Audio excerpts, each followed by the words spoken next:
Terima kasih pemirsa, Anda masih bersama kami di Halo Indonesia. Badan Meteorologi, Klimatologi, dan Geofisika atau BMKG mengingatkan adanya potensi tsunami akibat gempa di pantai selatan Jawa Timur. BMKG menyebutkan potensi terburuk bencana tsunami tersebut setinggi 26 hingga 29 meter dari gempa berkekuatan 8,7 skala Richter. Badan Meteorologi, Klimatologi, dan Geofisika atau BMKG merilis kajian tim ahli BMKG tentang potensi tsunami di Jawa Timur. Hasilnya potensi terburuk bencana tsunami bisa mencapai ketinggian 29 meter di perairan selatan Jawa Timur. Potensi bencana tsunami dipicu gempa bumi dengan magnitudo 8,7 di sekitar lepas pantai perairan Kabupaten Trenggalek. Untuk wilayah Jawa Timur, seluruh pesisir itu potensinya tinggi maksimum itu adalah 26 sampai 29 meter di Kabupaten Trenggalek, itu tinggi maksimumnya, dan waktu tiba tercepat datangnya tsunami paling cepat 20 sampai 24 menit di Kabupaten Blitar. Untuk mengantisipasi bencana tersebut, pemerintah Provinsi Jawa Timur sudah mempersiapkan langkah-langkah penanganan atau mitigasi. Pemprov Jatim juga berpesan agar masyarakat tetap tenang dan tidak panik. Pemprov Jawa Timur juga sudah berkoordinasi dengan sejumlah Pemda dan ahli geologi untuk melakukan pemetaan dan persiapan jalur evakuasi. Sudah dilakukan beberapa KKN yang fokusnya pada tematik, kemudian ada lagi tentang sosialisasi dan edukasi tentang potensi-potensi bencana yang ada di Provinsi Jawa Timur ini, dan selanjutnya juga adanya dipasangnya rambu-rambu tentang bencana agar masyarakat mengetahui sampai seberapa jauh tentang potensi bencana yang ada di daerah. Tim Liputan DAI TV. Ya, untuk membahas lebih lanjut bagaimana kita memaknai adanya potensi gempa dan tsunami di Jawa Timur dan langkah antisipasi apa saja yang bisa dilakukan pemerintah daerah bersama dengan masyarakat, kita akan berbincang langsung bersama Bapak Muhammad Sadli selaku Deputi Geofisika BMKG. Selamat pagi Pak Sadli, apa kabar Pak? Selamat pagi, kabar baik. Assalamualaikum warahmatullahi wabarakatuh. Baik, Waalaikumsalam warahmatullahi wabarakatuh. Pak Sadli, ini BMKG menyampaikan informasi bahwa di Jawa Timur ada potensi gempa bumi 8,7 skala Richter dan ada potensi juga tsunami mencapai 30 meter di daerah pesisir Jawa Timur. Saya ingin mengkonfirmasi Pak Sadli, apakah informasi ini betul adanya karena informasi ini sempat ramai di media sosial dan membuat warga di Jawa Timur panik dan khawatir, Pak Sadli. Ya, terima kasih atas pertanyaan yang sangat penting ya. Yang menurut kami ini memang wajar ya kalau masyarakat bertanya-tanya, dan kami juga apresiasi DAI TV ya ingin melakukan diskusi. Hasil kajian tim ahli BMKG itu berawal dari keinginan BMKG menyediakan peta modeling tsunami berdasarkan skenario terburuk untuk menjadi acuan mitigasi tsunami kepada pemerintah daerah dan masyarakat. Jadi selama ini pada kesempatan-kesempatan kami berkunjung ke daerah sering ada pertanyaan gitu ya, banyak pertanyaan yang ditujukan kepada kami. Di pantai kami potensi tsunami tingginya berapa? Misalnya begitu, pertanyaan seperti itu. Kemudian sebaiknya kami membuat jalur evakuasi yang aman lewat mana saja. Kemudian tsunami di pantai kami melanda sampai sejauh mana gitu. Jadi kalau ada tsunami sampai sejauh mana dia akan melanda. Kemudian kalau kami mau menentukan titik kumpul yang aman, di mana lokasinya. Kemudian kalau kita mau membangun tempat evakuasi sementara, amannya di daerah mana. Kalau kami ingin berlatih evakuasi seperti tsunami drill dan sebagainya, kita harus berlari sampai mana. Nah, pertanyaan-pertanyaan seperti itulah, maka BMKG membuat skenario model terburuk atau worst skenario untuk acuan kegiatan mitigasi tsunami untuk pemerintah daerah, NGO, kebencanaan, dan masyarakat. Seperti itu. Jadi ada latar belakang yang mendasari kenapa kita memberikan informasi-informasi tersebut. Ini adalah potensi, bukan prediksi ya. BMKG tidak pernah membuat prediksi gempa, tapi ini adalah potensi yang harus kita sampaikan kepada masyarakat, bukan cuma di Jawa Timur gitu, tapi seluruh Indonesia, bahwa potensi-potensi yang rawan gempa, kemudian ada potensi tsunami dan sebagainya itu kita harus sampaikan kepada masyarakat, kepada pemerintah daerah untuk tujuan bagaimana kita mempersiapkan diri. Karena kalau kita tidak pernah menyampaikan potensi di lokasi-lokasi yang kira-kira kita sudah kaji, maka apabila suatu saat ada terjadi bencana, maka masyarakat tidak siap gitu. Dengan adanya potensi ini, maka masyarakat tentunya pemerintah daerah akan siap gitu, bahwa kita harus mempersiapkan sistem mitigasi yang handal sehingga keselamatan kita capai. Seperti itu, Pak.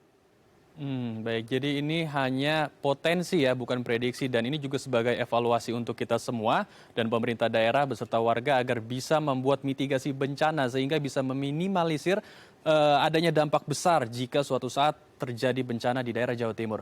Baik, lalu bagaimana BMKG bisa mendapatkan kesimpulan adanya potensi bencana di pesisir selatan Jawa Timur? Apa saja sebetulnya indikator-indikatornya, Pak Sadli? Jadi kenapa ada kesimpulan seperti itu? Sebenarnya adanya potensi tsunami ini sebenarnya tidak hanya di pesisir selatan Jawa Timur saja gitu ya. Tetapi BMKG melakukan di semua wilayah pantai yang berhadapan dengan apa yang disebut dengan zona sumber gempa megatrust. Di selatan Jawa itu, kemudian di barat Sumatera itu kan berhadapan semua dengan zona sumber gempa megatrust ya. Potensi gempa besar yang bersumber di zona megatrust tersebut sama untuk semua wilayah, baik di Sumatera, Jawa, Bali, Lombok, sampai ke Sumba Timur ya.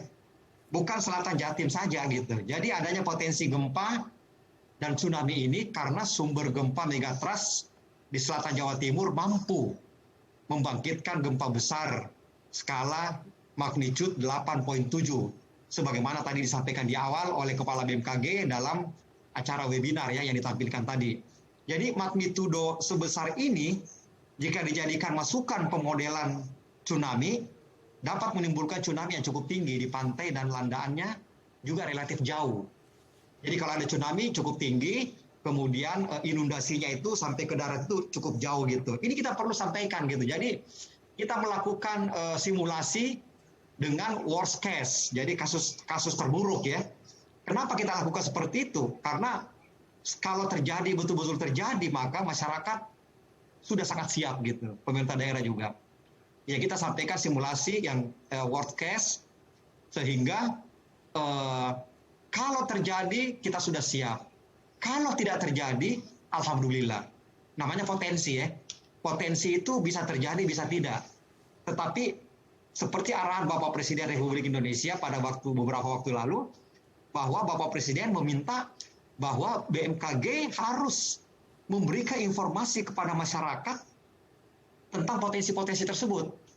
Baik itu yang terkait dengan gempa bumi tsunami maupun yang terkait dengan cuaca ekstrim segala macam gitu. Jadi potensi itu harus wajib kita sampaikan gitu. Bukan untuk menakut-nakuti, tapi untuk diketahui supaya kita semua itu waspada, mempersiapkan diri dengan sebaik-baiknya. Pemerintah daerah membangun shelter, membuat jalur evakuasi yang terencana, kemudian melakukan edukasi, sosialisasi, tsunami drill, latihan evakuasi, itu semua tujuannya ke situ.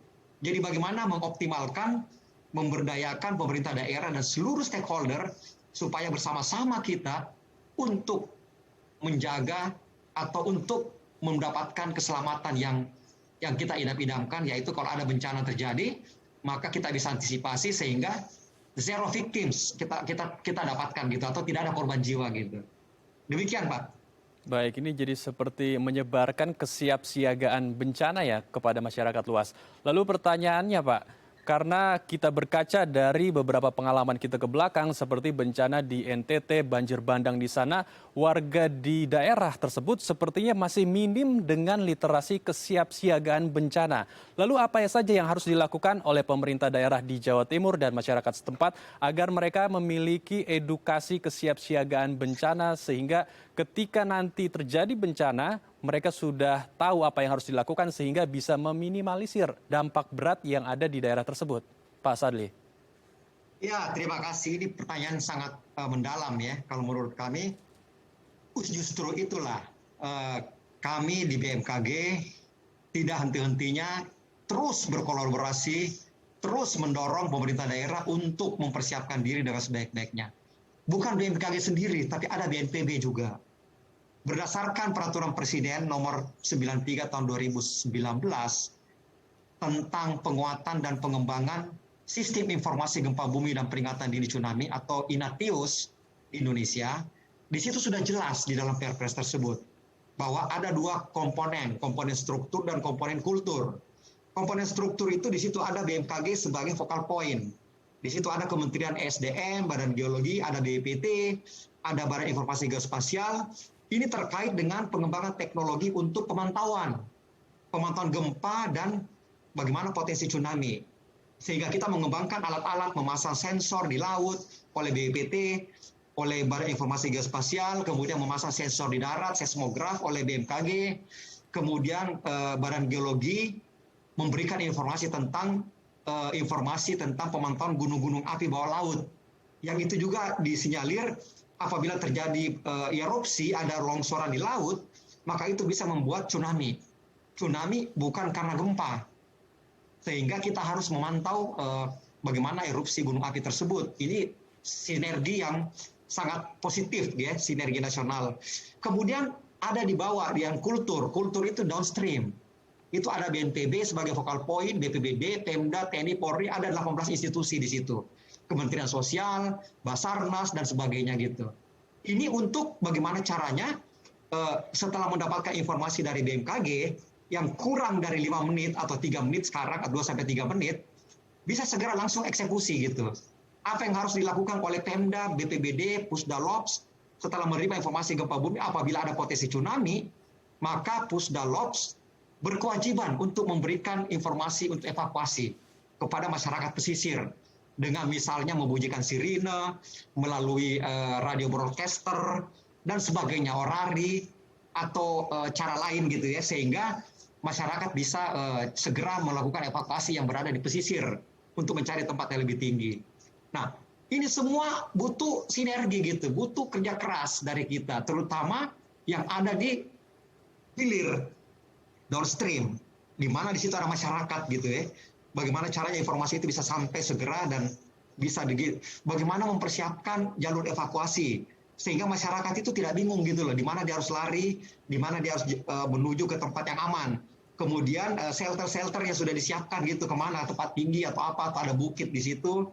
Sehingga ini semua ini adalah pekerjaan besar gitu ya, harus bersama-sama antara pemerintah pusat dengan pemerintah daerah. Sehingga kalau ini sudah berjalan, apa yang kita cita-citakan tersebut akan tercapai gitu, bahwa walaupun ada bencana, memang kita berada di ring of fire ya, hampir seluruh wilayah Indonesia adalah rawan bencana, tapi kita sudah siap. Kita sudah siap bagaimana memitigasi kalau ada bencana tersebut, masyarakatnya sudah siap, edukasinya sudah siap. Kemudian BMKG juga melakukan apa yang disebut dengan sekolah lapang gempa bumi dan tsunami. Itu setiap tahun sejak 10 tahun terakhir ya. Sejak 10 tahun yang lalu kita sudah buat. Tapi itu terbatas gitu loh. Hanya misalnya 30 lokasi setiap tahun karena anggarannya juga terbatas ya. Makanya kita mendorong pemerintah daerah membuat kegiatan-kegiatan semacam itu untuk edukasi masyarakat, sosialisasi melalui anggaran pendapatan belanja daerahnya gitu ya. Ada kegiatan rutin gitu. Misalnya contohnya, bagaimana kita melakukan latihan evakuasi atau tsunami drill setiap hari Jumat. Setiap hari Jumat misalnya, kan itu kan perlu latihan seperti itu ya. Demikian, terima kasih. Baik, jadi kita harapkan adanya informasi potensi bencana gempa bumi dan tsunami di Jawa Timur ini tidak membuat masyarakat khawatir dan panik. Justru sebaliknya ya, bisa menjadi sebuah evaluasi, pemerintah daerah pun juga bisa lebih aware terhadap peringatan ini dan bisa bekerja sama dengan masyarakat luas untuk membuat mitigasi bencana, membuat edukasi kesiapsiagaan bencana terhadap masyarakat di daerah tersebut sehingga bisa meminimalisir dampak berat jika terjadi nantinya ada bencana. Terima kasih Pak Sadli sudah bergabung bersama kami di Halo Indonesia. Ya, terima kasih. Baik pemirsa, jangan kemana-mana, usai jeda kami akan berbincang tentang kasih untuk anak penyidap kanker. Tetap bersama kami di Halo Indonesia.